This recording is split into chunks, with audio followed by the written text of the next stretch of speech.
My son doesn't have a mother, my ex said to his new wife. She died in a crash years ago. But on their wedding day, I walked into the courtroom in uniform, and she dropped her bouquet, stared at me and said, "Captain, I watched your case last month." The plane touched down just past 5 o'clock in the afternoon, the sun casting long, familiar rays across the tarmac at Dallas-Fort Worth International Airport. Captain Emily Harris stood as soon as the seatbelt light dimmed, her heart beating faster than it had through any turbulence. 2 years away, 2 long years of sand, radio static, and military protocol, and now, at last, home. As she stepped off the plane in uniform, the weight of her duffel over one shoulder, she scanned the terminal with a hopeful gaze. There had been no one waiting at the gate, no familiar voice calling her name, no Lucas, her 7-year-old son, running into her arms. She'd thought maybe there would be a surprise, a small homecoming moment just for them. But all she saw were strangers with flowers, signs and tears meant for other soldiers. Her ride, an old friend from the base named Karen, waved from across the baggage claim area. "Captain Harris," she called, using the title out of habit before softening into a smile. "Welcome home." Emily returned the smile, grateful but distracted. "Thanks for coming, Karen." "I was hoping maybe Lucas would—" Karen's smile dimmed. "You didn't get my last message, did you?" Emily frowned. "What message?" They walked in silence to the parking garage, Karen carefully navigating around the subject until the car doors closed. Once seated inside, Karen turned off the engine again. I think you need to call Daniel. Something's off." Emily's blood ran cold. Her ex-husband, Daniel Morgan, had been distant during her deployment, but she had attributed it to old tensions and the challenges of co-parenting across continents. Still, she had emailed every month, mailed letters and drawings for Lucas, and even sent videos when bandwidth allowed. Daniel had never replied directly, but she assumed life was just overwhelming. Raising a child alone while she served overseas couldn't be easy. Now, her fingers hovered over the phone. The number rang 4 times before voicemail. She tried again, and again. On the 4th attempt, it went straight to voicemail. Emily's lips tightened. "Let's stop by the house." Karen hesitated. "Emily," he moved. "What?" "About 6 months ago, somewhere across town. I don't have the new address, I thought he told you." Emily stared out the window, her jaw clenched. He didn't. The next stop was Lucas's school. Karen waited in the car while Emily walked to the front office of the elementary campus she remembered so well. She felt like she was floating above the ground, still in uniform, still bearing the name tag Harris, still technically Lucas's mother. She approached the front desk with a calm, polite voice. "Hi, I'm Captain Emily Harris. I'm here to check on my son's enrollment, Lucas Morgan. He should be in 2nd grade now." The woman at the desk paused. "I'm sorry, did you say Emily Harris?" "Yes." The woman blinked, looked uncertain. "One moment." She left her desk, walked into a back room and returned with a second staff member, an older man with glasses and a concerned face. He held a tablet in one hand. "Captain Harris," he said cautiously, "may I ask you to confirm your identity with some ID?" Emily complied, handing over her military identification and driver's license. He studied it, then looked back at the tablet. I don't know how to say this, ma'am. According to our records, you're listed as deceased." Emily went still. "Excuse me?" He showed her the screen. Under parent guardian information, her name appeared with a grey highlight and a small note. "Mother, deceased, status verified by court." The blood drained from her face. "Who verified this?" "We received notices from the family court through official channels. It says it was processed over a year ago. But I'm standing right here." "I can see that, ma'am." "There must have been some kind of mistake." Emily took a slow breath, her military training holding her back from raising her voice. "I need the name of the family court that issued that verification." The man hesitated, then scribbled it down on a notepad and slid it across the desk. "I'm sorry, truly, we'll look into this immediately." Back in the car, Emily didn't speak for several minutes. She stared at the note in her hand, a court name, a case number, and a date that made no sense. She was alive and had been actively serving. So how had the system and Daniel decided she was dead? Karen broke the silence gently. "Emily, are you okay?" "No," she said, her voice calm but firm. "I need to find out what's going on." right now. Back at Karen's house, Emily opened her laptop and logged into her military email. She searched for correspondence she had sent, dozens of them, sent to Daniel's address, updates, photos, videos. She found confirmation receipts, including a postal record showing packages delivered to their old house. She wasn't dead. She'd been trying to stay connected. That night, as the Texas sky darkened and the heat finally began to break, Emily sat on the porch with Karen beside her, silent and supportive. The stars began to emerge overhead, and Emily stared at them like they might hold the answers. Tomorrow, she would go to the courthouse. She wasn't just fighting for the truth. She was fighting for her son, and she had no intention of disappearing again. The family courthouse sat on the edge of downtown Fort Worth, its concrete exterior washed in beige and sun-faded gray, as if the building itself bore the weight of thousands of untold stories. Emily arrived at 8 o'clock in the morning, her uniform pressed, her boots clean, her hair neatly tied. Every inch of her reflected discipline, but inside, a quiet storm brewed, not of anger, but of resolve. Today, she wasn't Captain Harris. She was a mother, alive and uninvited to her own life. The clerk at the records window looked up from her screen, startled for a second by the sight of a military officer standing so composed, holding a case number written in blue ink. Emily slid the paper forward. "I'm here regarding this custody case," she said. "The one where I was listed as deceased." The woman blinked. "You're Emily Harris?" "Yes. I was deployed overseas when this was filed. I'm very much alive, and something's gone terribly wrong." The clerk stood up and walked into the back office without a word. A few minutes later, a man in a dark grey suit returned with her, an administrator of some sort. He introduced himself politely and led Emily to a quieter room down the hall.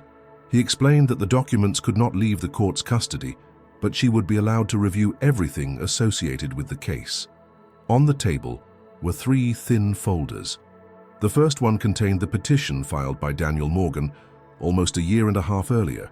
In it, he claimed Emily had been involved in a helicopter crash overseas and was presumed dead. Attached was a single newspaper clipping from an international wire service, vague and without names. The filing included no death certificate, no formal military confirmation, yet somehow the court had accepted it. The second folder showed court communications. Daniel had requested emergency custody reassignment, citing the child's emotional needs. With no one contesting, the court approved a default judgment. In less than 2 months, Emily was removed from all legal documents concerning Lucas. No investigation followed. The third folder, thin and neglected, held correspondence from the court to her last known address. Every letter was marked, "Returned to sender." It was the old house she had once shared with Daniel before the divorce. She had never updated it after moving onto base during deployment, trusting Daniel to forward anything important. He hadn't. Emily closed the last folder slowly, her breath shallow. How did no one verify the death? The administrator looked uncomfortable. There was a rush during that period. Many filings came in post-pandemic with backlogged documentation. Your case was processed under emergency provisions. The judge relied on the affidavit. "An affidavit with no formal confirmation?" she asked, her voice low, controlled. He didn't respond. By late morning, Emily sat across from a family attorney she had contacted the night before, Janine Brooks, a seasoned local lawyer with a reputation for taking complicated military cases. Janine listened carefully, flipping through the copies Emily had made from the court files. "This is incredibly irregular," she said, "and frankly, negligent. They removed your parental rights based on a vague news report and an affidavit from your ex-husband. No death certificate, no verification from the Department of Defense." "I never stopped writing," Emily said. "I mailed letters every month, sent drawings, videos." He never replied, but I assumed it was just distance. "Let me be clear," Janine said. "Legally speaking, if this paperwork is accurate, you are not just removed. You're declared legally dead in connection to custody. That's why the school has you marked as deceased. They follow court orders." Emily swallowed hard. "Can it be reversed?" "Yes," Janine said, "but we'll need to petition the court to vacate the default judgment, present proof of your survival, and challenge the affidavit. There will be a hearing. We'll have to move quickly before anything else gets finalized. Finalized? Janine hesitated. Daniel's engagement. If he tries to push through a new custody arrangement or adoption after remarriage, it complicates things further. The sooner we file, the better. Emily nodded. Do it. That afternoon, with the help of Janine's assistant, they compiled deployment logs, military pay stubs, video emails, dated photos, and scanned letters. Every shred of proof that she had been alive and active. There was no ambiguity. She hadn't abandoned her son. She had served her country. And someone had taken advantage of her absence. Janine's staff also filed an emergency motion to reinstate her legal status and halt any further custody modifications. It would take 72 hours for the court to schedule the hearing. In the meantime, Janine handed Emily a manila envelope with documents she could use if confronted, a sworn statement of her living status, the motion receipt, and a temporary court notice of the pending case. You'll need this, Janine said. And one more thing. Daniel is listed for marriage next Monday. Courthouse wedding. If you plan on making a statement, that might be your window. Emily felt her pulse steady. Where? Downtown. Same courthouse. Public schedule. She stood and looked out the window. The city stretched beyond the glass, full of people unaware that a woman in uniform was fighting not just for her name, but for the right to be called mother again. That evening, back at Karen's, Emily sat at the kitchen table, flipping through old pictures of Lucas saved to her tablet. His smile, those soft eyes, the way he held up his favorite dinosaur toy during video calls, it all came flooding back. She had fought wars across oceans, faced loss, discipline, heat, exhaustion, but nothing had prepared her for this kind of battle. A piece of her had been stolen, not just time, but trust. Someone had declared her gone without so much as a call to confirm it. Daniel had known. He had received those letters. She had proof. Yet he had allowed the court to believe she was dead. That wasn't just carelessness. That was a choice. Emily placed the tablet down and opened her military dress blues from the closet. They were pressed, clean, and formal, the very symbol of her identity. Next Monday, she would wear them again, but this time, not to serve abroad. This time she would stand in a courtroom not as a soldier on trial or an officer in testimony, but as a living mother, reclaiming her place in the life of her son, and she would make sure everyone in that room knew the truth. Monday arrived beneath a pale Texas sky, the kind that promised warmth without shade. The morning breeze stirred lightly, but the air felt heavy as Emily buttoned the final clasp of her dress blues. The polished insignia glinted in the bathroom mirror. She stood straight, checking every angle, smoothing each seam and line. Her uniform was more than fabric. It was truth.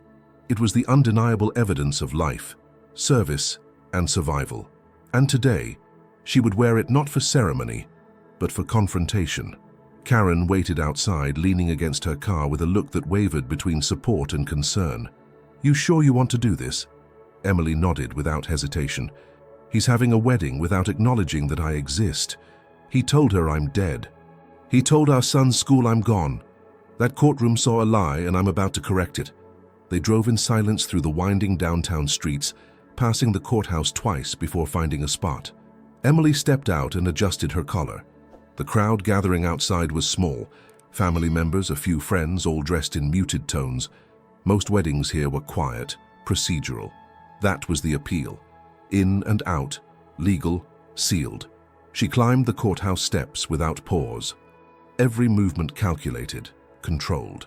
Inside, a small lobby area was arranged with folding chairs, occupied by relatives chatting in low tones. Near the back of the room, Daniel stood in a navy suit, his eyes flicking between his phone and the hallway. Beside him stood Rachel Bennett, the bride-to-be, wearing a modest cream-colored dress and holding a bouquet of pale lavender flowers. She looked poised, professional, and quietly radiant. It was the kind of ceremony Rachel had likely helped others plan in her work as a paralegal. Now it was her turn. Emily did not speak. She simply stepped forward, crossing the tile with quiet authority. The room did not gasp, not yet, but Rachel turned at the sound of polished shoes, and her eyes locked onto the uniform first, then the face. Her bouquet slipped from her fingers before she even registered it falling. It hit the floor with a soft, unimpressive thud. Her lips parted. She stared at Emily with wide, astonished eyes. Daniel turned slowly, sensing the shift, and when he saw Emily standing there, alive and unmistakable, the color drained from his face. Rachel finally found her voice, barely above a whisper. "Captain Harris?" Emily nodded once, calm and deliberate. "I watched your testimony last month," Rachel continued, her voice shaking. "That trial about the overseas contractor. I saw your face on the news.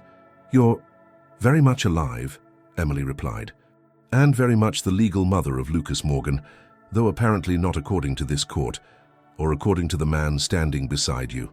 Rachel took a step back. Her hands trembled slightly, empty now. The bouquet lay abandoned on the floor, petals already beginning to scatter. Daniel looked as if he might speak, but no sound came. An older woman who had been organizing papers for the ceremony looked up sharply. "Is this some kind of joke?" Emily turned to her and opened the manila folder she carried. "I'm Captain Emily Harris. I returned from deployment 2 weeks ago. I filed a legal motion to vacate a custody ruling made under false information. According to this court, I am dead. I'm here to correct that error." The woman blinked. "You're dead? That's what the paperwork says. It's wrong." By now, others in the room had risen from their chairs, murmuring and shifting uncomfortably. Rachel took another step back, her eyes darting from Daniel to Emily, then to the documents. She didn't touch them. She didn't need to. The judge assigned to perform the wedding entered the room at that moment, looking down at a folder of scheduled cases. He glanced up, adjusted his glasses, and froze when he saw Emily standing in full uniform. "You're Captain Harris?" "Yes, Your Honor," Emily said, turning toward him. "We've met. I testified in your courtroom last month during the contractor case." "I remember," he said slowly. "That was a difficult trial. I also remember the news coverage and your commendation." Emily handed him a second copy of the legal motion. "I am petitioning the court to halt any further family modifications until the status of my custody rights is reviewed. This includes any step-parent adoption or new custody filings resulting from marriage." The judge read the top page. "You're listed as deceased in the current records." "I know." His face grew stern. "Then this wedding cannot proceed, not with unresolved custody matters and potential legal fraud. I will not marry a couple under legal uncertainty." Daniel finally found his voice. "This is not the place for this." But the judge raised a hand. "It became the place the moment you invited this court to witness a marriage based on false information. You claimed your son's mother was dead, and she's standing 10 feet away in the uniform she wore while deployed for this country." Rachel didn't move. Her hands were clasped tightly in front of her, eyes focused on the floor. Daniel glanced at her, perhaps expecting comfort or understanding, but she didn't meet his gaze. The room, filled moments ago with soft whispers and floral perfume, now held only silence and tension. Emily had not raised her voice once. She hadn't cried or cursed or begged.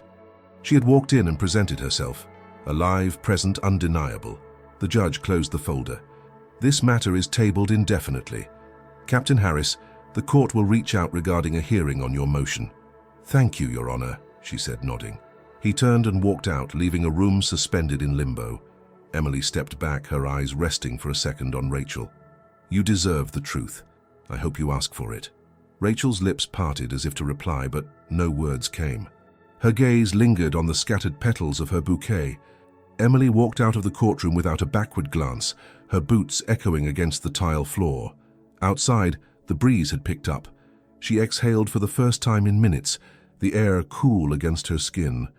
The wedding hadn't just been interrupted, it had been silenced. The wind had picked up that afternoon, scattering soft leaves along the edge of the courthouse sidewalk, as Emily stood under the awning, watching the slow unraveling of everything Daniel had built on a lie. She didn't linger. Once the judge confirmed the wedding was indefinitely postponed, she stepped back from the building, quiet and dignified. Her uniform carried the weight of survival, of truth long ignored, and she would not let the moment turn into spectacle. But inside that courtroom, the silence left in her wake remained thick and echoing. Rachel stood unmoving for several long seconds after Emily's exit. Her hands trembled subtly, eyes fixed on the fallen bouquet at her feet. She didn't look at Daniel. Not yet. Instead, she bent down, picked up the bouquet, and placed it gently on a nearby chair. Then she walked out.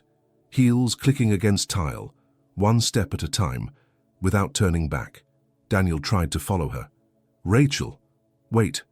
But she didn't wait. Not until she reached the lobby outside, where she turned, her face unreadable, her voice steady despite everything. "You told me she died. You stood in my apartment and told me she died in a crash." Daniel opened his mouth, but nothing came. The tension in his jaw betrayed the panic tightening in his chest. "She was declared dead," he said finally, quietly. "I didn't make it up. There was a news article. A crash." Rachel shook her head. "But you never verified it. You never checked with her command. You never filed a death certificate. You just took it and ran." "It wasn't like that." "No?" Her voice cracked just slightly, but she recovered. "Then what was it like?" He rubbed his forehead, suddenly feeling the stares from others in the hallway. A few relatives had trickled out, whispering. Rachel's mother sat on a nearby bench, expression cold and disapproving. "You knew there were gaps in the paperwork, Daniel," she said. "You didn't care." He turned back to Rachel. "You have to understand, I was alone, raising Lucas. I didn't hear from her in months." "She was deployed," Rachel said. "Deployed, not buried. She sent letters, Daniel. She tried to reach you." "I never saw anything," he said defensively. Rachel stepped forward, lowering her voice. "Maybe not because you didn't receive them, but because you didn't want to. Did you ever check? Did you ask? Did you report that you couldn't confirm her death?" "I didn't know how," he muttered. She let out a soft, bitter laugh. "You're a father, Daniel. You're supposed to know how to protect the truth for your child." With that, she turned and walked out the front doors, bouquet forgotten again on the chair behind her. Daniel didn't follow. Inside her car across the street, Emily watched as Rachel exited the building. She had no satisfaction in seeing the woman walk alone, looking shaken and unsure. Emily didn't hate her. In fact, she saw something familiar in her. The same desire to build something honest, to believe in someone. She knew what it felt like to put faith in the wrong person. Back at Karen's house that evening, Emily sat at the dining table, the television off, the only light coming from a single lamp in the corner. She held a photo in her hands. Lucas, at age 5, holding a model plane she had sent him. She remembered picking it out at the base exchange, imagining him opening it, wondering if he had traced his fingers over the wings, and thought of her. Now she questioned whether he'd ever even seen it. Karen brought her a cup of tea and sat across from her. "You really did it," she said gently. Emily nodded. "It's only the beginning."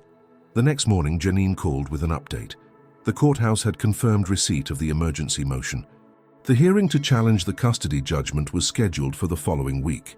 Janine also mentioned that Daniel had not responded to their legal notice yet, but she anticipated movement now that the wedding had collapsed in full view of the court.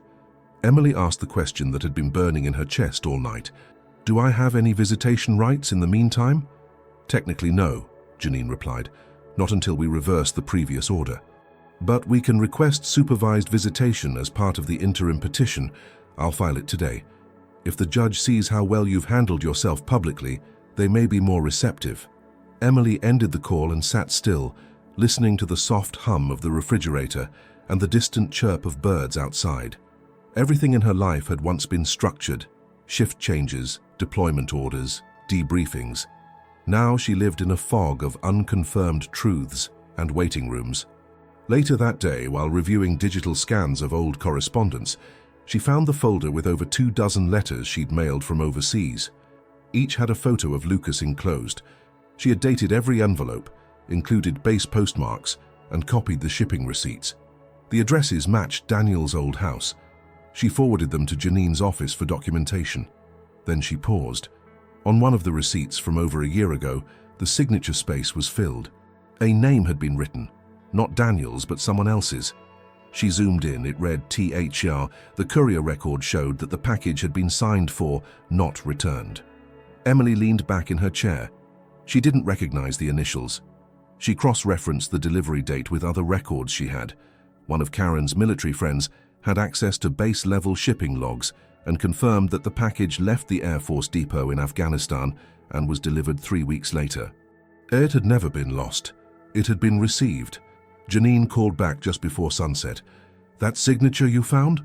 We'll include it in our evidence. It proves someone picked up your letters, that someone knew you were alive."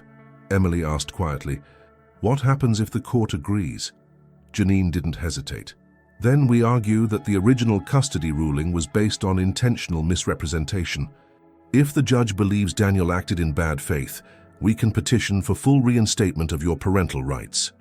And Lucas? If the judge allows it, you'll be granted visitation first, then possibly shared custody. It won't be instant, but it will start." Emily stepped outside onto the porch, watching the wind rustle through the trees. She thought of Lucas, what he had been told, what he might believe, what it would take to rebuild trust. She couldn't undo the time lost. But she could show up every time without fail. The bouquet had dropped. The lie had cracked open. Now it was time to take back what had been stolen, one truthful step at a time. 3 days after the aborted wedding, the courthouse buzzed with quiet speculation. Legal assistants whispered between file rooms.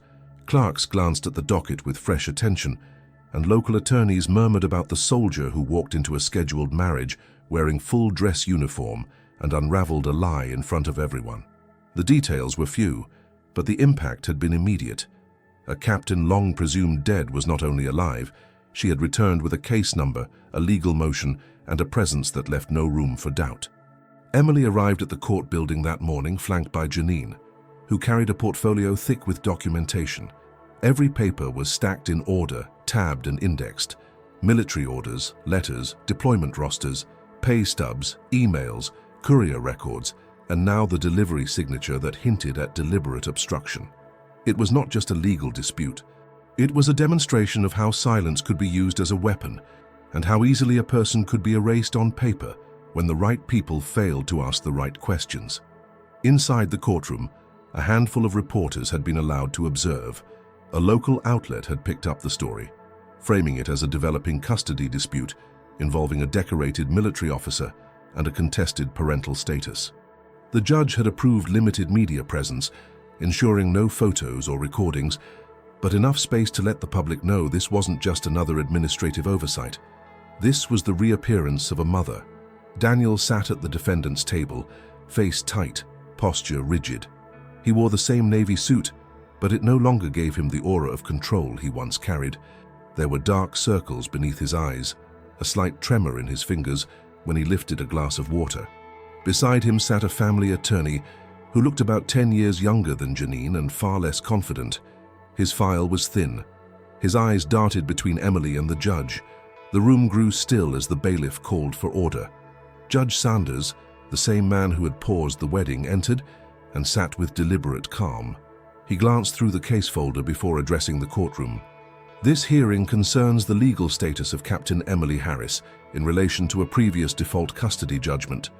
The petitioner claims she was declared deceased without formal verification and seeks restoration of her parental rights. He turned to Emily. "Captain Harris, you may proceed." Emily stood. Her voice was clear, steady, without embellishment. She presented her military identification and duty history, confirmed her survival from the reported helicopter crash, and submitted all deployment documentation. She explained that the news article cited in the original court filing had been a generalized report of a crash, with no listed names or confirmations. "I was injured, yes," she said, "but I was not lost. I was hospitalized at a NATO base, recovered for 3 weeks and returned to active duty. My command never issued a death notice. My family was never contacted regarding my death because I never died." She then walked the court through the letters she had sent to Lucas, the packages that had been delivered, and the receipt showing that someone had picked them up. Someone with initials not matching Daniel's. Janine followed up with a structured presentation of how the default judgment had been approved, based solely on Daniel's affidavit and the unverified news report. No military or federal confirmation had been sought, no inquiry made. When it was Daniel's turn to respond, his voice was quieter than expected. "I didn't know she was alive," he said. I genuinely believed she was gone. The article said a helicopter crash. It matched the timeline." The judge leaned forward. "Mr. Morgan, you filed an affidavit stating she was deceased. Did you verify that information through official channels?" "No," he admitted. "I just assumed." Did you ever reach out to the military? Her unit? Her command? Daniel hesitated. No. Did you receive any of the letters or packages sent during her deployment? I don't recall, he said. I never saw them. Janine stood. Your Honor, we have shipping confirmation with recipient initials from the residence Mr. Morgan occupied during that time. We believe someone accepted those packages, whether Mr. Morgan read them or not. Judge Sanders looked at Daniel. So, you neither verified her death nor reported receiving any contact. Yet you proceeded with a court filing declaring her deceased. That is, at best, a serious failure of due diligence. Daniel's attorney interjected weakly. My client was under emotional distress. He was raising a child alone. And that explains misinformation? The judge asked, raising an eyebrow. Emotional distress does not justify a false legal declaration. Emily remained silent, her hands folded, her gaze locked on the bench. She didn't need to win the room with words. The facts were doing that for her. Then something unexpected happened. Rachel entered the courtroom quietly and sat at the back. No one had summoned her. She wore no makeup, just a plain cardigan and jeans. She watched from the last row, her expression unreadable. When the judge called for any final statements before recess, Rachel stood. Your Honor, she said. May I say something? Daniel turned around, startled. His lawyer looked confused. The judge hesitated. Are you a witness in this matter? I wasn't asked to be, she said, but I have information and I believe it's relevant. There was a long pause. Then the judge nodded. Very well, you may speak. Rachel approached the front of the courtroom with slow, measured steps. She held a folder in her hands, smaller than Janine's but heavy with implication. I found this in Daniel's office drawer last week, she said. He didn't show it to me. I wasn't looking for it. I wanted to know the truth. She opened the folder and pulled out several printed pages. These are email confirmations. They show delivery receipts from Captain Harris, updates on her status, photos, letters to Lucas. Some of them are opened, some are printed. All of them show that Daniel knew at some point that she was alive. The room went still. Rachel's voice remained calm. I was supposed to marry a man who claimed his ex-wife was gone. But I've now seen letters dated 6 months after the supposed crash. Letters he filed away, letters he never showed me. She handed the folder to the bailiff, who passed it to the judge. Judge Sanders reviewed the top few pages, face tightening as he read. Rachel stepped back. That's all I came to say. Emily watched her, wondering what it had cost to bring those papers forward. Trust broken, illusions shattered, promises undone. Rachel sat back in the last row, folding her hands in her lap. The judge looked around the courtroom. This court will reconvene in 3 days. Based on what I've seen, a formal investigation into the original filing may be necessary. He paused, then turned to Emily. Captain Harris, thank you for your service and for your patience. You will be contacted shortly regarding supervised visitation scheduling. Emily felt her breath catch. The judge banged his gavel once. The room emptied slowly. Emily remained seated, letting the moment settle. She didn't smile. Not yet. But something within her realigned. Not everything lost was gone forever. Some things, like truth, like motherhood, could still be restored. The courthouse hallways cleared slowly after the hearing, but the buzz it created lingered well beyond the building's walls. By the following morning, local media outlets had picked up the story in earnest. The headlines avoided sensationalism, but the facts alone carried weight. Decorated Air Force captain returns to reclaim custody after being declared dead in error. It was enough to start conversations in coffee shops, provoke quiet judgment in school staff rooms, and spark late-night phone calls among extended family members who hadn't spoken in years. But for Emily Harris, the story wasn't about headlines. It was about Lucas, always. The legal wheels, however, moved with deliberate slowness. And in the days that followed, Janine worked constantly to expand their case.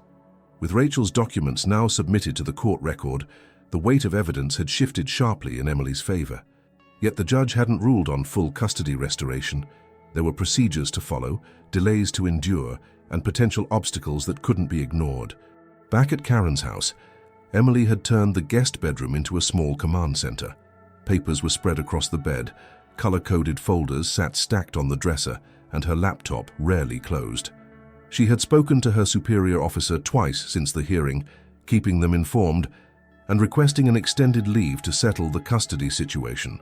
So far, the Air Force had shown full support, with a formal legal liaison assigned to assist her. Janine arrived on a humid Thursday afternoon, bringing updates and more paperwork. Emily offered coffee, which Janine accepted gratefully before diving into the news. "The court approved the emergency petition for supervised visitation," she said. "You'll have 2 hours next week, observed by a certified family liaison. Location is neutral, one of the community centers the court uses for reunification meetings." Emily leaned back slowly. "Does Lucas know?" "They're notifying Daniel today. He'll be required to bring Lucas and remain on site, but won't be in the room during your session." The thought made Emily pause. She tried to picture her son's face, older now, taller, probably more reserved than the boy she remembered who used to fall asleep clutching plastic dinosaurs. Would he recognize her? Would he ask where she had been? Janine continued. "There's more. The court has opened a preliminary review into the original custody judgment. They're looking into whether Daniel's filing constitutes intentional fraud or a negligent misrepresentation. If the review goes further, we'll likely face a second hearing, this one focused on possible sanctions or reversals." Emily set her coffee down. "Do they suspect criminal intent?" "They're not using those words yet," Janine replied, "but when the judge saw those documents Rachel provided, something shifted. Courts take false declarations very seriously, especially when parental rights are involved." Emily stared at the floor for a moment. "If they find deliberate wrongdoing, could it impact Daniel's custody rights permanently?" "It's possible," Janine said, "but the court will likely lean toward shared custody with strict oversight rather than full removal. They tend to favor co-parenting solutions unless the child's safety is at risk." Emily nodded, accepting the nuance. She didn't want revenge. She didn't even want to erase Daniel from Lucas's life. She just wanted the truth to be recognized, the years of silence to be corrected, and her place as a mother to be rightfully restored. That night, as the sun dipped behind the trees, Emily reviewed each letter she had written during deployment, rereading her own handwriting like a stranger might read a diary left behind in a forgotten box. She had written about small things: Lucas's favorite toys, a dog she saw on base, the way the sky looked at dusk over the tents. Each word had been a thread meant to keep her connected to her son. Now they served as proof that she had never let go. Across town, Daniel sat alone in his apartment, Lucas asleep in the next room. Rachel hadn't returned since the hearing. Her silence, in its own way, was louder than any argument.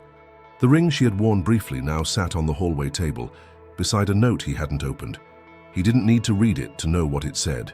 He had convinced himself for months that he had done what was necessary, that the lack of news, the returned letters, the absence of contact meant he could draw his own conclusions. But that story was falling apart, piece by piece, and now the court was asking questions he had no good answers for. When the notice arrived regarding the supervised visitation, Daniel read it twice before setting it down. He walked quietly to Lucas's room, standing in the doorway, watching his son sleep. The boy's hair had grown longer, his room more filled with books than toys now. Daniel wondered what Lucas remembered of Emily, if anything at all. He had never spoken ill of her, but he had also never corrected the assumption that she was gone. And that omission, he now realized, had shaped everything. On the morning of the scheduled visitation, Emily dressed in civilian clothes. Nothing formal, just jeans, a clean blouse, and the light jacket Lucas had once seen her wear in a family photo. She arrived at the community center 15 minutes early, accompanied by Janine, though the lawyer would remain outside. The room they provided was simple: 2 chairs, a table, a shelf of books and toys, and a small couch. One wall held a large observation mirror, transparent only from the outside, where the court-appointed liaison would observe. She sat in silence, waiting. At precisely 10 o'clock, the door opened. Lucas entered with hesitant steps, holding a stuffed tiger under one arm. Daniel stood behind him but did not enter. The court liaison crouched gently and guided Lucas forward. "Someone is here to see you, Lucas," she said softly. "Just for a little while." Emily rose slowly. Her heart raced, but she smiled gently and knelt to eye level. "Hi," she said. You probably don't remember me. My name's Emily." Lucas blinked, gripping the tiger tighter. Emily continued, her voice calm. "I used to tell you stories about flying airplanes, and you used to send me drawings of dinosaurs. I still have them." He stared for a moment longer, then took a cautious step forward. You're real?" Emily swallowed the knot in her throat. "I am, and I'm so happy to see you." He looked down at the tiger. "I named him Stripe. I draw him all the time." Emily sat cross-legged on the carpet. "That's a great name. Can I see your newest drawing?" He nodded and pulled a folded paper from his pocket. She opened it carefully. It was a crayon sketch of 2 figures and a tiger. One figure was labeled me, the other Stripe. The third had no label. Emily looked at him. "Can I guess who this is?" Lucas didn't answer, but he didn't look away either. She tapped the unmarked figure. "I think this might be me. Is that okay?" He nodded slowly. They spent the next 90 minutes talking, coloring, reading from a picture book about airplanes. Emily never pushed too hard, never asked more than he wanted to share. When it was time to leave, Lucas asked quietly, "Can I come back again?" She smiled, tears close but not falling. "Yes, you can come back, and I'll be here." As he walked to the door with the liaison, Lucas turned and waved once before disappearing into the hallway. Emily stood in the quiet room, the drawing still in her hand. The silence left behind wasn't empty. It was full of promise. The following days passed with a delicate mixture of tension and cautious optimism. Emily replayed the visitation with Lucas in her mind over and over again. She could still hear his voice, hesitant yet curious, could still feel the warmth of his small hand when he offered her the folded drawing. It wasn't a dramatic reunion, not the tearful embrace she'd sometimes imagined during long nights overseas, but it was real, and real was enough. The court had scheduled 2 more supervised visits over the next 10 days, and each step forward felt like a step back into her son's life. Janine had already filed the second petition, this time for a partial restoration of custody rights. The argument was no longer speculative. The evidence was growing, undeniable. Deployment records, personal correspondence, delivery confirmations, and now a sworn declaration from Rachel. Each thread wove into a pattern of misrepresentation that the court could not ignore. Daniel's attorney submitted a formal response 2 days before the next hearing, conceding procedural errors, but maintaining that Daniel had acted in good faith based on incomplete information. It was a calculated move, one that sought to avoid legal consequences while still defending his original choices. But the court wasn't treating the situation like a paperwork mistake anymore. They saw the broader context. The consequences of that good faith had extended beyond Emily's rights. It had shaped a child's understanding of his own history. When the next court date arrived, the gallery held more spectators than before. Some were drawn by the local news coverage, others by the implications of the case. A few veterans' organizations had quietly voiced support for Emily, and 2 representatives sat in the back, their uniforms a silent signal of solidarity. Janine was more prepared than ever, her tone sharp but composed as she presented their motion. Emily spoke only when asked. When the judge invited her to explain her objectives, she stood and spoke simply, with the same clarity she had used during military briefings. "I don't want to erase anyone," she said. "I want to rebuild a relationship with my son that was taken from me without due process. I don't want revenge. I want fairness. Lucas deserves the truth. He deserves to know that I didn't leave him." The judge nodded thoughtfully, then turned to Daniel, who had remained silent for most of the proceedings. His lawyer whispered something, and Daniel finally stood. "I understand I made assumptions," he said. "I didn't check everything I should have. I didn't go through the proper channels, but I never meant to deceive the court." Janine interrupted, her voice firm. "Intent may be debated, Your Honor, but impact cannot. This wasn't just about legal filings. It was about silencing a mother's voice. If we're here today, it's because my client had to return from active duty and fight for rights that should never have been taken." The judge requested a recess to review the latest evidence.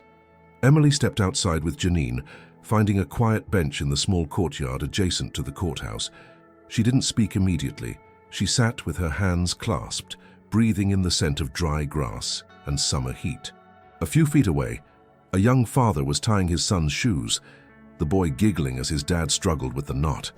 Emily watched them, wondering how many tiny moments like that she had missed with Lucas. She didn't have answers, but she had resolve.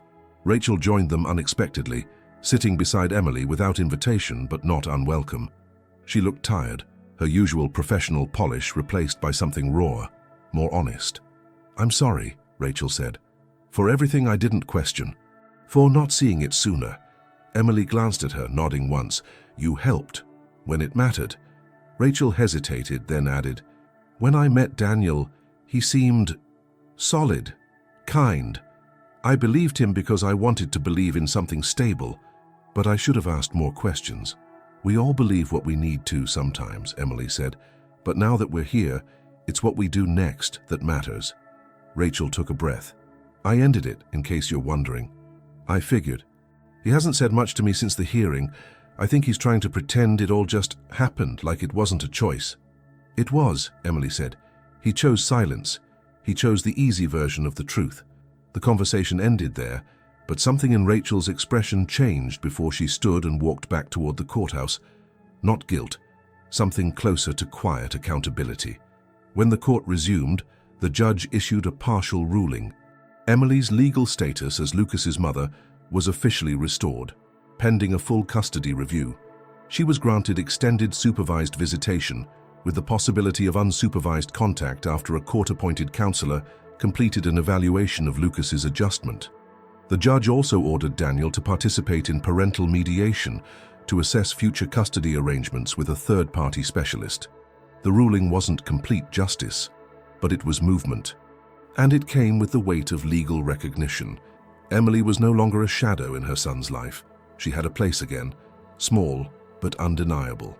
After the hearing, Janine and Emily sat in her car, the windows down, heat drifting in. "You did well," Janine said. "The judge sees your steadiness. That matters more than anything we can put on paper." "I didn't feel steady," Emily admitted. "I felt like I was holding myself together by inches." "That's what steadiness looks like," Janine said. "When you show up anyway." As the car pulled away from the courthouse, Emily watched the building shrink in the rearview mirror. It had been a place of loss, and now, slowly, of restoration. The next step would be rebuilding trust, not with the court, not with Rachel, not even with Daniel. It would be with Lucas. And that kind of trust couldn't be declared in documents. It had to be earned, moment by moment, visit by visit, until the distance left behind by silence began to close. Until the child who once called her name in dreams would learn to speak it again without hesitation. The day after the judge's ruling, Emily awoke with a subtle shift inside her. Not relief, not joy, something quieter. A sense that, for the first time in a long while, she could make plans instead of just react. She walked through Karen's hallway barefoot, her coffee warm in one hand, and paused at the guest room door. Maps and legal folders still covered the dresser. A calendar had been pinned to the wall above the desk, now marked with upcoming visitation dates and court appointments. There was still a battle to fight, but for now, there was ground gained. She called the post office that morning, requesting an in-person meeting with the supervisor handling residential delivery audits. Janine had suggested the step days earlier, but now that the court had restored her legal status, it was time to confront the finer details. There was still one question that refused to leave Emily's mind. If her letters had been delivered, who had received them? At noon, she arrived at the main Fort Worth postal hub, documents in hand. The manager, a composed man in his 60s named Clark Hughes, met her in a quiet office on the second floor. He reviewed the shipping receipts, scanned the barcodes, and pulled up internal records that were not publicly accessible. "This one here," he said, pointing to a tracking code from 13 months earlier, "was marked as delivered on June 15th, signed for by T.H. That matches what you reported." "Yes," Emily said. "Those are the initials, but I don't know who that is." "Let me check the associated delivery notes." He tapped a few keys, narrowed his eyes, and tilted the screen slightly to avoid glare. "It looks like these packages were delivered to your old address on West Elm Street. That's where the tracking confirms drop-off. Signature was required due to international origin. Standard procedure. And...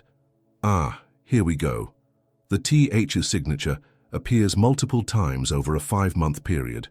Emily leaned forward, Always at the same address? Clark nodded. Yes, same address, same last-mile carrier. Let me pull that name. He made another call, asked for a route supervisor, and spoke in a low tone. A few minutes later, he returned with a printed sheet. The mail carrier for that neighborhood at the time was Teresa Harmon. She's been with the service for over 10 years, still works here. She signed for packages on behalf of residents when no one answered the door, then left the parcels either in a secured location or with designated persons if authorized. Emily blinked. You're saying the mail carrier signed for my packages?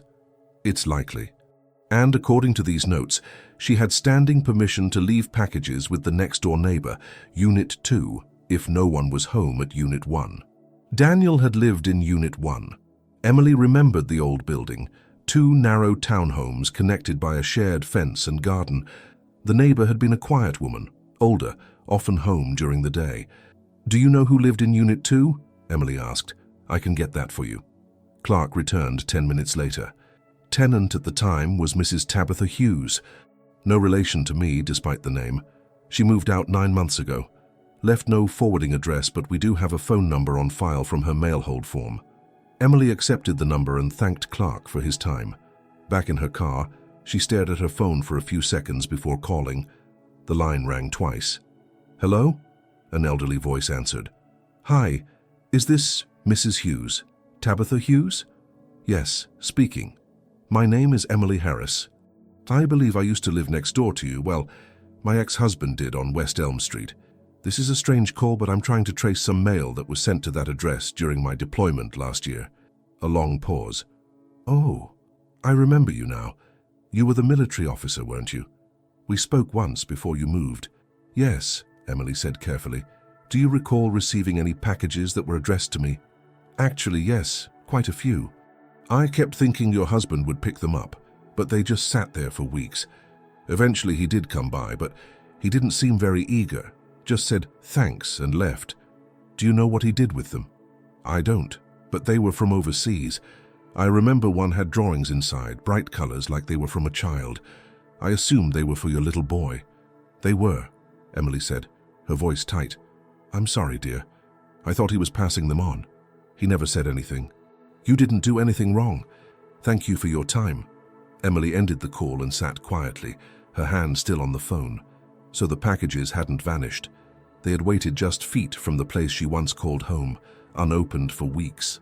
Tabitha had done what many would, held them as a favor, trusted the recipient to collect them. And Daniel had come for them. He had held those letters in his hands. That evening, Emily returned to Karen's and printed the updated timeline Janine had suggested she keep. It included postal logs, contact records, and now, witness testimony. Tabitha Hughes had agreed to submit a statement, confirming the pattern of deliveries and the casual, indifferent way Daniel had retrieved them. The pieces fit together now. Daniel hadn't just overlooked her. He had, with full awareness, disregarded her efforts. Whether from resentment, denial, or convenience, he had decided that her absence was easier to explain than her return. He had controlled the narrative, one unopened letter at a time.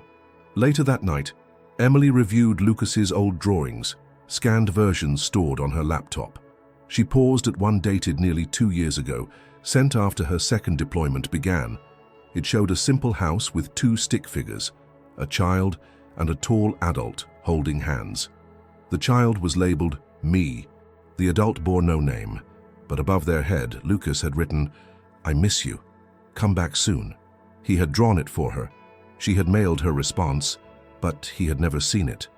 Now she understood why. When they met again at the community center, his eyes had looked at her with quiet confusion rather than warmth. He had spent years asking questions no one had answered. The letters that might have softened the silence had never reached him. The next morning, Emily added Tabitha's statement to Janine's file. She didn't ask for interpretations or legal predictions. She simply handed over the truth. One more thread, tugged gently, unraveling the fabric of a false story. And beneath it all, piece by piece, the real version of her life was re-emerging. The room at the community center felt different this time. The same carpeted floor, the same shelf of worn books and colorful toys, the same mirrored wall behind which an evaluator watched in silence. But for Emily, the air felt less rigid, the silence less uncertain. She stood near the small round table, waiting, heart steady but alert. It was their second visit. The last time Lucas had needed time to even speak to her. Today she hoped he would take another step forward. At precisely 10 o'clock, the door opened and Lucas walked in, this time without clutching his stuffed tiger. He wore a navy hoodie, slightly too big, and his hair had been cut short since their first meeting. His eyes landed on her quickly, and he gave a small nod. Not quite a greeting, but not hesitation either. It was enough. Emily smiled gently. "Hi again." He shrugged, then wandered toward the shelf. "You didn't bring the plain book." She blinked, surprised, then knelt by her bag and pulled it out. "I did. I remembered how much you liked the stories about the Jets." He climbed onto the small couch, tucking his legs underneath, and opened the book without waiting for her to sit. She followed, settling beside him as he flipped through pages with growing familiarity. He paused on a picture of an aircraft carrier, his finger tracing the long deck. "Is this where your plane lives?" "Not exactly," she said. "That's the Navy's ship. I was based on land at an airfield, but it looks similar." He nodded as if sorting pieces in his mind. Then, without looking up, he asked, "Did you crash?" Her breath caught slightly, but she didn't flinch. "There was an accident, yes," she said softly, "but I survived." He flipped another page. "Daddy said you died." "I know," she replied. "That's why I'm here now, to tell you I didn't." He didn't respond right away. He stared at the jet on the page, then closed the book and placed it beside him. He folded his arms across his knees and said nothing. Emily let the silence stretch. "You can ask me anything, Lucas. Anything you want." He looked at her then. Really looked. "Why didn't you come back sooner?" "I wanted to," she said, voice low but unwavering. "I wrote letters. I made videos. I sent packages. I thought you were getting them." "I didn't," he said flatly. "I know," she said. "I found out someone else was keeping them from you, but I never stopped trying." He chewed the inside of his cheek, a habit she remembered from when he was younger. He used to do it when he was confused or uncomfortable. It hurt to see that expression again, older now but still familiar. "My friend Noah said moms don't leave," he muttered. "Your friend is right," she replied. "Moms don't leave. Not without coming back." He glanced down at his hands. "But you didn't come back for a long time." "No," she agreed, "because I was still serving, but I always planned to come home." Another silence passed between them, softer this time. Then he reached into his hoodie pocket and pulled out a folded napkin. On it was a crayon drawing, rough, rushed, but careful. A small figure stood beside a larger one. Both had hats. The bigger figure had a badge drawn on the chest. Above them, a sun shone, crooked and yellow. "This is for you," he said without looking at her. Emily took the napkin with trembling hands. "Can I keep it?" He nodded. She smiled at him, brushing a loose strand of hair behind her ear. "Thank you, Lucas. I'll put it on my fridge." He tilted his head. "Do you have toys at your house?" "I do. Some are yours from before. And I added new ones too." He thought about that, then asked, "Do you have cereal?" She laughed softly. "Yes. 2 kinds. But I'll get whatever kind you like best." He nodded again, more certain this time. "I like the kind with marshmallows." "Got it." The court liaison knocked lightly on the window, signaling the session was near its end. Lucas stood, wiping his palms on his jeans, and walked toward the door.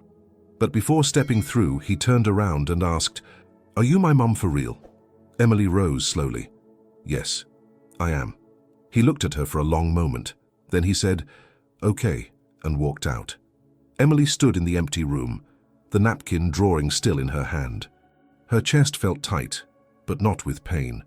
It was the kind of ache that came from hope, cautious, hard-won, and real. Outside, she sat with Janine, who had arrived to discuss court scheduling. Emily didn't speak right away. She simply handed her the napkin. "He gave this to me." Janine studied the crayon lines, then looked at Emily. "That's a door opening, even if it's only cracked." Emily nodded. "It was more than I expected." "Children are truth-tellers," Janine said. "They don't weigh court filings or affidavits. They ask the question that cuts through everything. And if they get an honest answer, they start building again." Later that night, Emily returned to Karen's and pinned the napkin drawing to the fridge, exactly as she had promised. She stepped back, arms folded, staring at it for a long time. It wasn't just a picture. It was a sign of recognition. Lucas hadn't called her mom yet, not aloud. But the question, "Are you my mom for real?" held more weight than any label. It was his way of reaching through the fog, testing the air for honesty, for proof that the story he had been told wasn't the only one. In the following days, Emily prepared for the next visitation with care. She gathered toys he used to love, found his favorite books online, even ordered a model plane kit to build together. Janine kept pushing the case forward, requesting unsupervised visits and a reassessment of Daniel's full custody privileges. The court had yet to schedule the final hearing, but momentum was shifting. Emily wasn't rushing. She knew better than to demand more than Lucas was ready to give, but every question he asked, every drawing, every glance that lingered a little longer, these were small bridges being rebuilt between them, and she would cross each one as many times as needed, because now he wasn't just wondering if she was real, he was beginning to believe it. The air inside the courtroom felt colder that morning. A ceiling vent pushed soft drafts across the polished floor, and the usual hum of quiet voices and footsteps was more subdued than before. This hearing carried weight. It wasn't just about the documents anymore. It wasn't just about a misfiled case or a clerical error. It was about accountability, about a man who had told the court a story that wasn't true, and a woman who had come back from the other side of the world to challenge it. Emily sat at the petitioner's table beside Janine, dressed in civilian attire, simple, neutral, but with the same quiet dignity she carried into every legal proceeding since her return. Janine's file was thick with evidence, tabbed with postmarks, signatures, deployment logs, and sworn affidavits.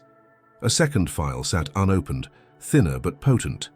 Testimony from Rachel, the neighbor's statement, and email printouts found in Daniel's home office. All pieces of a puzzle that pointed in one direction. Daniel sat at the respondent's table with his attorney, who now looked far more tense than in previous sessions. The defense strategy had shifted subtly from denial to mitigation, a quiet acknowledgement that the original claim, declaring Emily deceased without verification, was no longer defensible. The new argument was built on emotional strain, mental fatigue, and the challenges of solo parenting during an ambiguous period, but none of that changed the facts. Judge Sanders entered and began the session with an even tone. This hearing is a continuation of Harris versus Morgan, with the court evaluating the circumstances that led to the wrongful termination of maternal rights. The petitioner has submitted formal evidence of survival, contact attempts, and misrepresentation. The respondent is present to provide rebuttal and clarification. Let us proceed. Janine rose first. Your Honor, our position remains clear. Captain Harris never abandoned her son. She served actively, corresponded frequently, and attempted to maintain her role as a parent while deployed. These efforts were ignored or actively concealed. The court's earlier judgment, made in her legal absence and based on false declarations, resulted in the wrongful removal of her parental rights. She turned briefly toward Daniel, then back to the judge. We are not asking the court to speculate. We are asking the court to acknowledge facts already on record. Packages were delivered. Letters were received. No military agency declared her dead. The respondent chose not to seek confirmation and instead filed paperwork that portrayed assumption as truth. That assumption, unchecked, damaged a child's understanding of his own family. The judge nodded slowly and gestured for Daniel's side to respond. Daniel's attorney stood. Your Honor, my client concedes that errors were made. The assumption that Captain Harris was deceased, though incorrect, was not rooted in malice. Mr. Morgan was left without contact for months. He relied on a public report and a lack of communication as grounds for his belief. It was an emotional misjudgment, not legal fraud. The judge raised a hand. Mr. Morgan, I want to hear from you directly. Daniel stood, his face drawn, voice softer than usual. I was scared. I didn't know what to do. When I saw that article about the crash, it felt like the final confirmation. I hadn't heard from her in so long. I thought she was gone, and I had a little boy asking questions I couldn't answer. Emily didn't move. She listened. The judge pressed further. Did you attempt to verify her death with the Department of Defense? No. Did you check with her commanding officer or any official military contact? No. Were you aware of any letters or packages delivered to your address during her deployment? I found them later, but I didn't open them. Judge Sanders narrowed his eyes. You didn't open them. I didn't want to give Lucas false hope, Daniel said quickly, as if rehearsed. Janine stood again. Your Honor, we submitted evidence that Mr. Morgan not only found these letters, but retained them for months. Some were opened, some were hidden. One even contained Lucas's own drawing, returned to sender and left unopened. She held up a page. This is that drawing. The envelope was recovered with mail returned by mistake. It shows a child's image of himself and his mother, labeled with the words, "Come back soon." It was never delivered to Captain Harris, but she sent a response, and that response was delivered to Mr. Morgan's home. Daniel didn't look up. His lawyer tried to interrupt, but the judge signaled him to remain silent. Then came the final moment no one expected. A quiet voice from the back of the courtroom. "May I speak?" It was Rachel. The judge paused. "Ms. Bennett, you've already submitted testimony." "Yes," she said, stepping forward. "But I need to say something more, out loud." The courtroom held its breath. Rachel walked to the front, stopping just short of the petitioner's table. She faced the judge but kept her eyes on Daniel. "When I met him, I believed the story he told. I never questioned it because I didn't want to find gaps. But the more time passed, the more things didn't add up. The letters in the drawer, the unopened packages. The fact that he never told Lucas anything more than, 'She's not coming back.' I didn't say anything at first because I wasn't sure it was my place, but now I see it was my responsibility." She took a breath. Daniel didn't lie to be cruel, but he did lie. And when someone hides the truth long enough, it becomes something more than just fear. It becomes control. She turned to Emily. "I'm sorry." Then she returned to her seat, leaving the courtroom in stunned silence. Judge Sanders cleared his throat. "This court will review the complete record and issue a written decision within 5 business days. Until then, supervised visitation will continue. All parties are expected to comply." The gavel fell. Outside the courthouse, the sky was overcast, the wind strong but not cold. Emily stood on the steps for a long moment, the weight of the hearing still settling into her shoulders. Janine came beside her, closing her briefcase with a soft click. "No matter what the final ruling says," she said, "you showed up, with truth, with grace." Emily nodded. "I didn't want to humiliate him.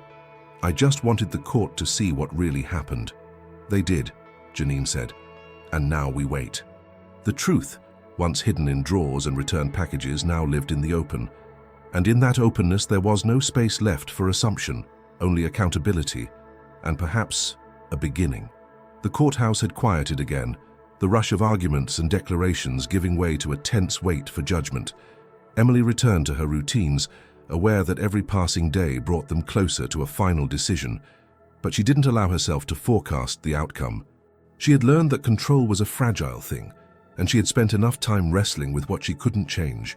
Now she focused on what was possible, each visitation with Lucas, each new word he offered, each drawing or question that slowly chipped away at the wall between them. But not everyone could find peace in the pause. Rachel Bennett hadn't returned to work since the last hearing. Her absence from the firm had been noted, and though she hadn't formally resigned, her supervisor mentioned she had requested an extended leave. The weight of her testimony, though calmly delivered, had not left her untouched. The illusion of stability she had once cherished had collapsed the moment she stood up in court and told the truth. 3 days after the hearing, Rachel called Janine's office directly and asked to meet with Emily, not as a witness or participant in legal proceedings, but simply as herself. The request was unexpected, but Emily agreed without hesitation. She understood that silence could do just as much damage as lies. If Rachel had more to say, she would listen.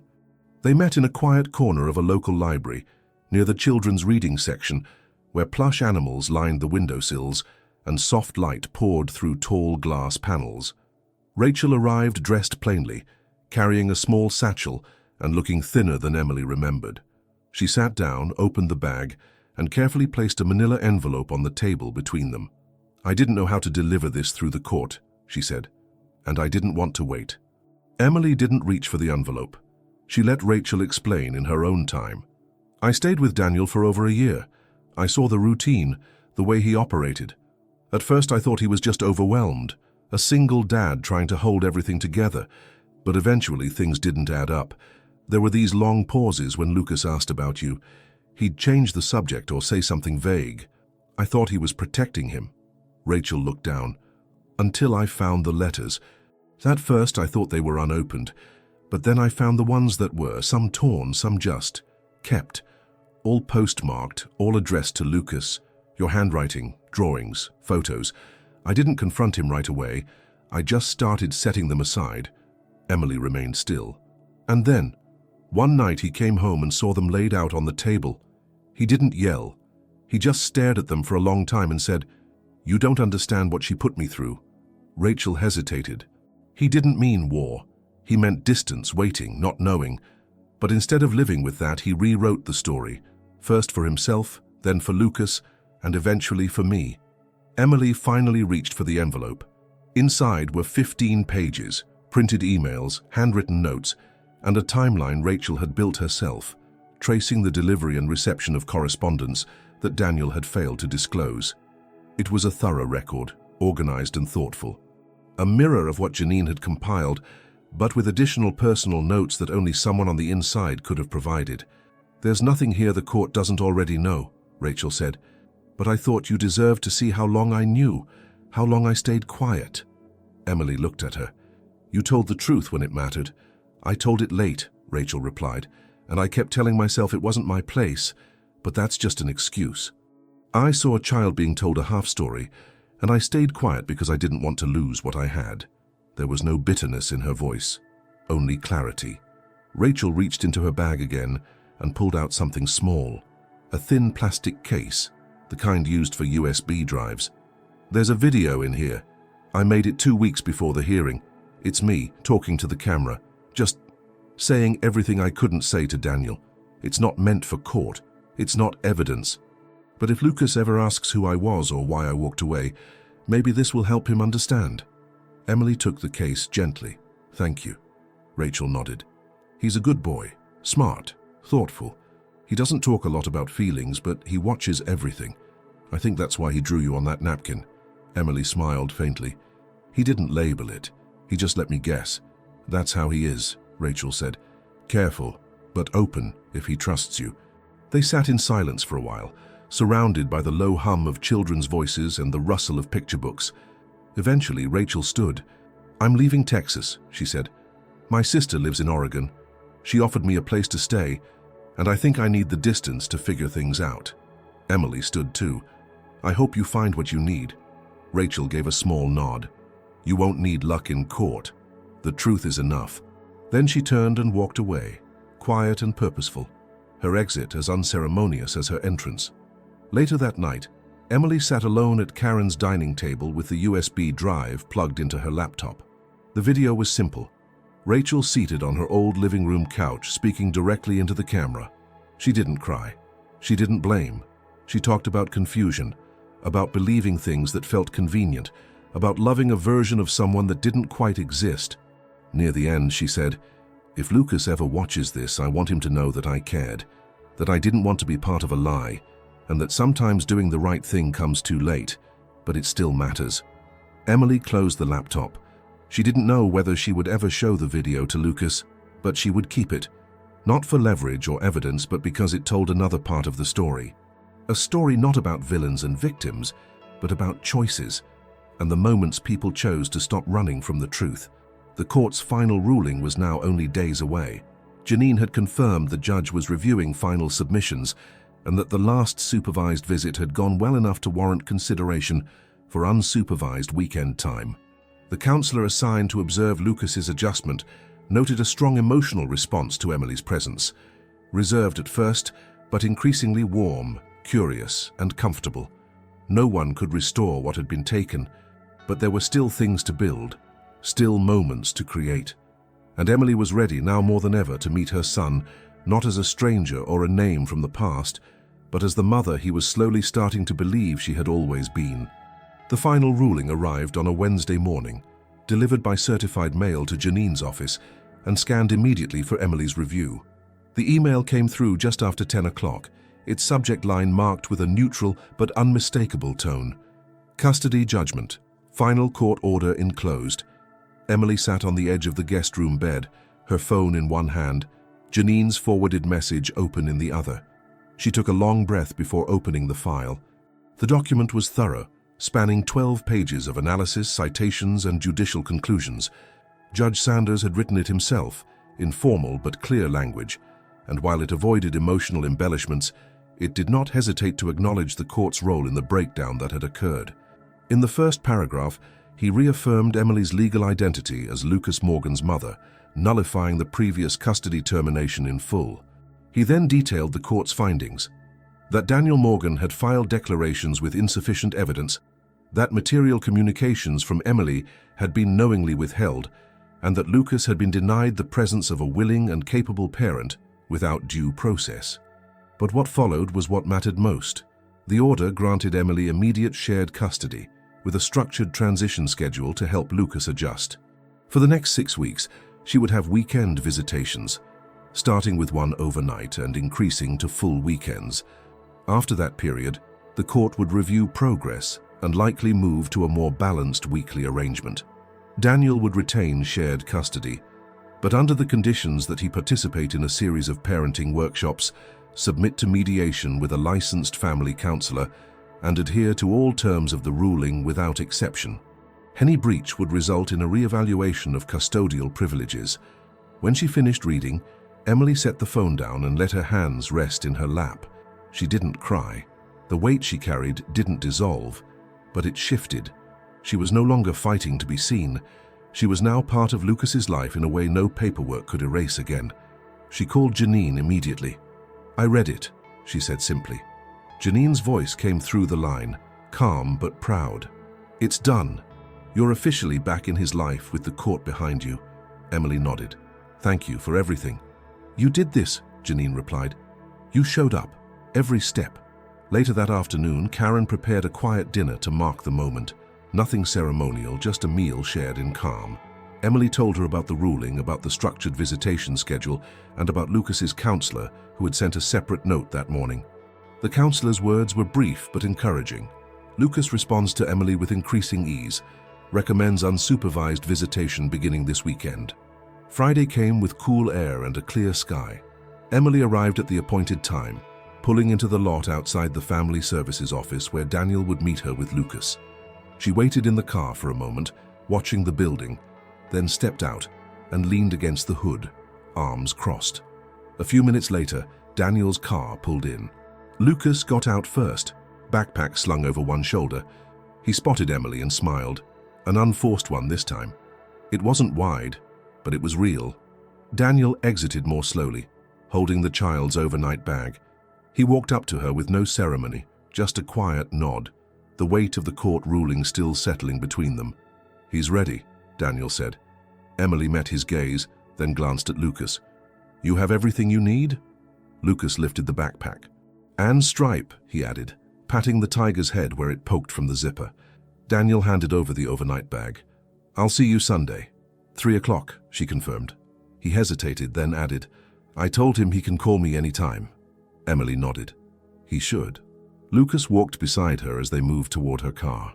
Emily opened the passenger door and helped him climb in, buckling him up before settling behind the wheel. As she pulled away, she noticed Daniel watching from the curb, hands in his pockets, posture tight. She didn't wave, but she didn't look away. The drive back to Karen's was quiet at first. Emily let Lucas take in the scenery, the newness of this arrangement, the calm between transitions. He looked out the window, fingers tapping softly on the glass. "Does your house have cartoons?" he asked suddenly. She smiled. "Yes, and cereal, and dinosaur gummies." He turned toward her. "And bedtime stories?" "As many as you want." At Karen's, she let him choose which room he wanted, her bedroom or the guest room. He picked hers, then changed his mind, then picked hers again. They unpacked his bag together, Stripe receiving a spot of honor on the pillow. After dinner, they built the model plane she'd bought weeks earlier, each piece fitted slowly, carefully, Lucas's small fingers fumbling with the decals while Emily read the instructions aloud. When bedtime came, he hesitated at the door. "You're not leaving, right?" She knelt in front of him. "Not tonight. I'm here the whole time." He nodded, then climbed into bed. She read him a book about flight school, full of silly characters and improbable engine tricks. And when she finished, he was still awake. "Why do you have to leave sometimes?" he asked, eyes fixed on the ceiling. "Because that's what my job asked me to do," she said gently. "But I never stopped thinking about you. Even when you were flying, especially when I was flying." He turned to face her then. "Are you going to stay now?" She brushed his hair from his forehead. "As long as you want me to." He didn't answer. He closed his eyes and rolled onto his side. She waited a minute, then stood, walked to the door and turned off the light. "Good night, Lucas." A voice in the dark answered, soft and certain. "Good night, Mom." The word echoed in the quiet, not forced, not prompted, just spoken. Emily stood still, her hand still on the doorknob, eyes adjusting to the dark. Then she stepped into the hallway and closed the door behind her, her throat tight but her breath steady. In the living room, Karen sat on the couch, knitting something small and soft. She looked up. "How was it?" Emily sank into the chair across from her. "He called me Mom." Karen smiled, a quiet thing. "Then you're home." For the first time in years, Emily felt like she was. Not just back from deployment, not just back in Lucas's life, but back to herself. The first weekend passed like a bridge, built one careful plank at a time. Emily didn't rush anything. There were no long talks about the past, no forced reassurances or dramatic moments. She followed Lucas's lead, and he offered his trust in small, unexpected ways. He asked for help assembling a robot from a cereal box. He let her read 2 stories instead of 1. He reached for her hand without speaking when they crossed the parking lot of the grocery store. Each gesture became a milestone, each moment a quiet answer to the question neither of them spoke aloud. Could they start over? Sunday came too quickly.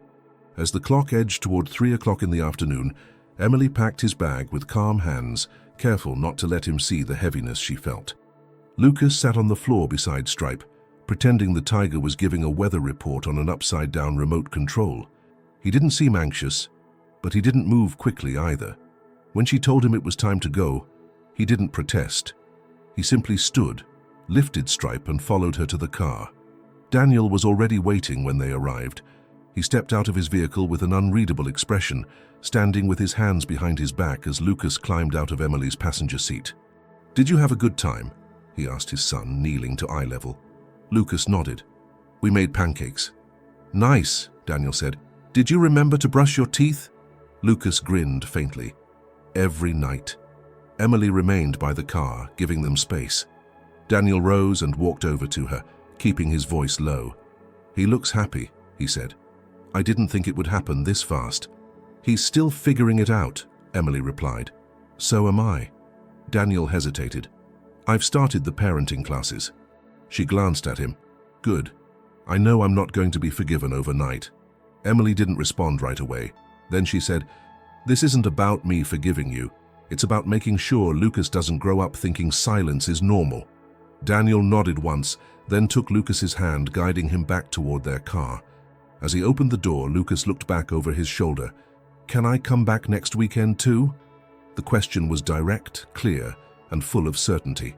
Not a whisper, not an echo. A real voice from a child who had begun to find something he hadn't had for a long time. A mother who stayed. Emily knelt, level with his eyes. "Yes, I'd like that very much." He smiled and climbed into the car without hesitation. That evening, Emily returned to the quiet of the house. Karen had left a note on the counter, gone to the store, back soon, alongside a small stack of fresh groceries and a new magnet for the fridge. It read simply, "Room for more drawings." She smiled and walked to the kitchen, where Lucas's napkin sketch still hung, slightly curled at the edges. She pinned a second one next to it, drawn just that morning, a new page, with 2 figures holding hands under a tree, and this time, both were labeled. Me and Mom. No longer a guess. The next weeks moved with deliberate rhythm. Each Friday, Emily picked Lucas up. They alternated between quiet evenings at home and simple outings, library visits, nature walks, backyard soccer games with deflated balls and crooked goals. The court counselor checked in once a week, observing from a distance, noting the signs. Increased eye contact, spontaneous conversation, relaxed posture. Lucas had stopped asking if she was going to leave. He had stopped checking the front door. By the end of the 6-week transition period, the judge issued a follow-up order, granting expanded custody, alternating weeks with shared holidays, plus flexibility for summer arrangements. The paperwork no longer called for supervision. The court trusted Emily. So did Lucas. The Friday before their first full week together, Emily picked him up early from school. He bounded down the steps with a grin, backpack bouncing, arms swinging freely. She waited beside the car, holding the model plane they had built on their first weekend together. She had fixed the wing that broke during the last visit, patched it carefully with clear tape. He saw it and beamed. "You fixed it. I told you I would." He hugged her that time, not out of obligation, but simply because he wanted to. A quick, firm, solid hug, the kind of hug that didn't need an apology or an explanation, just presence. That night, he chose the guest room again, but only because he wanted to redecorate it with his own things. Emily helped him pin new posters to the walls, string glow-in-the-dark stars across the ceiling, and sort his growing collection of toy dinosaurs into explorers and guards. Stripe received a handmade cape from one of Karen's old scarves and now protected the room at night. Over the course of the week, Lucas asked new questions, some practical. What time was bedtime here? Could he have his own drawer in the bathroom? Could they plant something outside, maybe a tree? Others were more delicate. Did you ever cry when you were gone? Yes, Emily said. Sometimes. Did you miss me every day? Every single one. Did you think I forgot you? She knelt in front of him, held his face between her hands. No, I hoped you remembered something, even if it was small. He nodded. I remembered your laugh. That night, she laughed on purpose during their bedtime story, exaggerating the voices of the characters just enough to earn his giggle. He fell asleep with a smile on his face, Stripe tucked under one arm, his other hand still resting on the model plane they had repaired together. By the time Daniel arrived the next Sunday, the rhythm had been set. Lucas packed his bag with confidence. He hugged Emily tightly before climbing into the car and once again asked the question that had become a quiet tradition. Next weekend too? Her answer never changed. Yes. From that point on, the visits weren't visits anymore. They became life. A life rebuilt not by forcing the past into the present, but by recognizing what could still be salvaged, repaired, and honored. A life where silence was no longer used to protect grown-ups from discomfort, but where truth was offered to children as something solid they could stand on. Emily didn't look back at the courtroom transcripts. She didn't revisit the old letters or track the broken timeline that led her here. She didn't need to. Her son knew her laugh. He held her hand. He drew them together, with names. And that was how they began again, not from the moment she returned, but from the moment he asked, "Are you my mom for real?" And she answered the only way she could, "Yes, I always have been." As the sun set that Sunday, she stood in the doorway of her home, watching the light change across the sky. The house was quiet, but no longer empty. The drawings on the fridge fluttered gently with the breeze from the open window. There was room for more. She turned off the porch light, closed the door, and waited for the next weekend.